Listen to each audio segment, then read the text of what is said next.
Try to persevere. Okay. I think it's time enough, right? We call the meeting to order. Clerk, please call the roll. Van Ort, Here. McCoy, Here. Hawkinsmith, Here. Brownell, Here. Conley, Here. Supervisor Conley, you're out of the state right now, making it impractical or impossible to attend the meeting. Is that correct? That's correct. We can hear you. Can you hear us? I can. And let the record show that Supervisor Conley is participating electronically as part of the Iowa Code. In case you're online, you might have noticed, hopefully, that the audio is a bit better today. The audio on this has not been great previously. I know some people were listening in last Thursday and got some wrong people with wrong quotes and things like that, but we're working on it. So hopefully it's better today. If not, let us know. We'll keep working on it. Action on the minutes of the previous meeting. Move. Second. Been moved to seconded. Roll call. Van Ort, Yes. McCoy, Yes. Hawkinsmith, Yes. Conley, Yes. Brownell, Yes. Special claims. none. Action on the bill list made by the county auditor. Roll call. Van Ort, Yes. McCoy, Yes. Hawkinsmith, Yes. Conley, Yes. Brownell, Yes. Okay, we're at the point where we have public comments for the board. Anything that does or does not appear on the agenda is open for discussion today. If anyone wants to come and comment, give us your name and address for the record if you do. Seeing no one rushing the podium at the moment, we'll move on to resolutions. Number 6. Number 6, resolution approving memorandum of understanding with Simpson College, Indianola Police Department, and Iowa Safe Schools for the campus grant. Move. Second. Moved and seconded. Any discussion?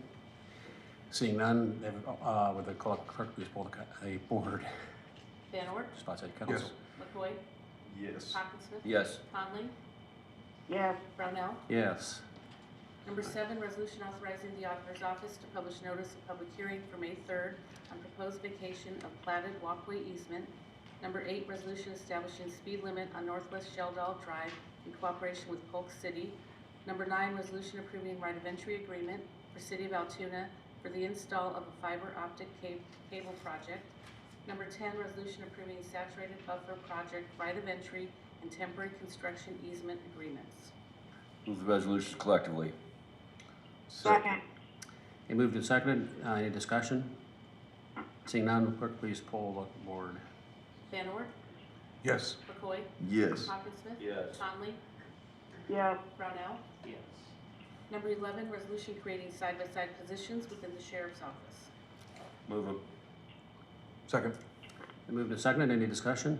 Seeing none, roll call. Van Ort, Yes. McCoy, Yes. Hawkinsmith, Yes. Conley, Yes. Brownell. Yes. Okay, number 12, Becky. Number 12, resolution directing the sale of $24,110,000 general obligation bonds, Series 2022A. Number 13, resolution directing the sale of $42,085,000 taxable general obligation bonds, Series 2022B. Number 14, resolution authorizing the redemption of outstanding general obligation refunding bonds, Series 2017A, and directing notice be given. Number 15, resolution authorizing the redemption of outstanding taxable general obligation refunding bonds, Series 2017B, and directing notice be given. I'll move them collectively. Second. Moved and seconded. I see our friend Tim Oswald in the audience today. If you think these look familiar to you, they are, because we've had them before, but we have numerous actions we need to take on these, and Tim will give us an explanation on that. Morning, thank you. So we had bids yesterday. There were 2 sales, one tax exempt and one taxable. The tax exempt sale covered entirely the conservation projects, and the taxable sale covered 2 purposes. A small portion of it went to conservation, and the balance went to pay off bonds that were previously issued in 2017, which were previously issued originally and tracks all the way back to the arena project. The refinancing component of the taxable issue saves the county a modest amount of money. Excuse me, only about $80,000. And normally we might not get real excited about that number. However, I do want you to consider, and our recommendation is, in converting those bonds to taxable bonds, the county is releasing all kind of IRS reporting requirements and tracking requirements associated with the arena and the arena projects. So a driving factor in pursuing a refinancing of that issue was to simply move on from all the reporting requirements. I consider that a positive. In addition to that, you saved a modest amount of money, but the savings is not material. And if you haven't noticed, interest rates are a lot higher than they were last fall. So the 6 bids for the Series A, the tax exempt issue, average interest rate of 2.91%. 10 bids for the Series B issue, average interest rate of 2.84%. Now, the Series B was taxable, so you might logically say, well, why is the taxable rate lower than the tax exempt rate? And the answer is that the tax exempt bond has a longer payoff period to it. And if you remember, in the old days, you go to a bank and there'd be a rate chart, and it might say a CD for 1 year is X, and a CD for 3 years is, X plus something. The longer an investor ties up their money at the higher interest rate they're going to demand in exchange for that. So you're comparing apples and oranges when you look at a bond that has a 10-year payoff to a bond that has a 4-year payoff. I'm rambling quickly. Do you have any questions? Not rambling at all. Any further action we need to take on these, Tim? Not other than these, no, for this moment. What's the purpose or the value of not reporting our activities on the Iowa Event Center to the IRS? So it's not so much reporting to the IRS as it is the compliance requirements that the county has to follow that are prescribed by the IRS. So you have certain contractual obligations, for example, management contracts, pouring rights, other vendor relationships that are regulated when you have a tax exempt financing. They're regulated by IRS rules.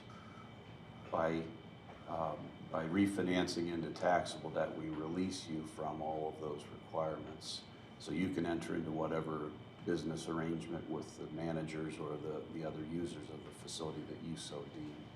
There are tracking requirements that Deb and her team have to follow to monitor that they have followed since the arena was originally built.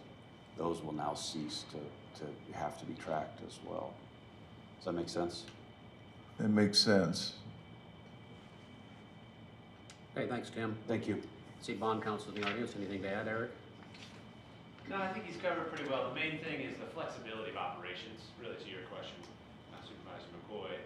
The taxability aspect gives you the opportunity to now have free reign in running the show. So. Thank you, bond counsel. Okay, we got a motion and a second. Any further discussion on this matter? If not, roll call. Vanor, Yes. McCoy, Yes. Hawkinsmith, Yes. Conley, yes, Brownell. Yes. Communications. Number 16, City of Ankeny notice of consultation to be held concerning a petition for annexation of land by the City of Ankeny. Refer that to Public Works County Attorney. Budget actions. There is, Deb, you want to come up and cover this for us? I know it's not a huge change, but kind of rare. Good morning, Debbie Anderson with the Board of Supervisors Office. This memorandum of budget action appropriates $125,000 to be expended from the Resource Enhancement and Protection Fund for conservation to purchase a dump truck. This is funds that are available. There's money sitting in that fund. They just need approval to expend those funds. All right, thank you. Any questions?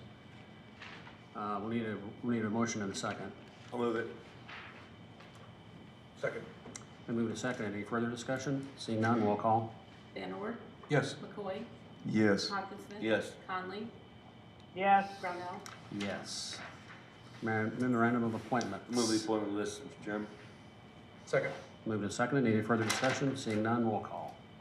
Vanor, Yes. McCoy, Yes. Hawkinsmith. Yes. Conley, yes, Brownell. Yes. That completes our agenda. Anything from the board for the good of the order? Has there been a change in our vendor agreement with Global Spectrum or Spectrum at the Iowa Event Center? Not that I'm aware of, John. Ralph, there's been a change in the The ownership. ownership, we are working now on to update the contractual arrangements with them. I think it's, the current contract's through 2026, but we're working, just traffic yesterday on the email was to update those contracts. When did all this transpire? Well, I think, didn't you vote on it? Was there a vote last Yeah, we voted on it? November? Last December. December. In December. Yeah, we voted on it. What I asked this week of Carl Hirsch at Stafford Sports, and I reached out to Carl. I wanted to get more background on the company that purchased Spectre Venue Management, and it was a very positive conversation I had with Carl. Anyone can call Carl at any time. He's under contract to us. I chose to call him myself to just dig into it a little bit further. But I asked him if he would schedule a time to come here and sit down and visit with the board individually about the arena business itself, post-COVID, plus talk a little bit about the ownership group that purchased Spectre Venue Management. From my understanding, it's a home run for us, but I think to get more details, I think talk to Carl. I know that Peter Luco, one of the initial higher level managers at when it was Global Spectrum, is one of the managing partners of is Oakview Group. So he was very impressive when he was with Global initially, and so I think it sounds like that they're at the top of the rung as far as arena management as well as convention side. So, but in order for us to get a better handle on it, I asked Sarah if she would get with Carl and schedule Carl to come over. You know, he is our representative when it comes to the business up there, so get him over here sometime soon. And we're just starting to look at those contracts to get the names changed, and now the substance of them won't change. We just need to update them for the new parties. I think the bigger concern is what changes, and when I talked to Chris about it, he thought this is gonna be a seamless to us at least, and seamless to the patrons. But it was a home run, as Tom said, and so I think they feel pretty good about it, which is positive.